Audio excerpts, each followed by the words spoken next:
અમરેલીમાં જિલ્લા એનએસયુ દ્વારા શિક્ષણ અધિકાર રેલી યોજવામાં આવી હતી।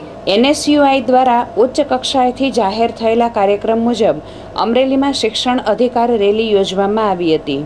શહેરના સરદાર સર્કલથી નીકળેલી આ રેલી સૂત્રોચ્ચાર સાથે શહેરમાં ફરી હતી। જનજાગૃતિ લાવવા પ્રયાસો હાથ ધરાયા હતા। આ રેલીમાં પૂર્વ ધારાસભ્ય પરેશભાઈ ધાનાણી, નરેશભાઈ અધ્યારુ, રફીકભાઈ મોગલ અને એનએસયુઆઈના આગેવાનો તેમજ વિદ્યાર્થીઓ જોડાયા હતા।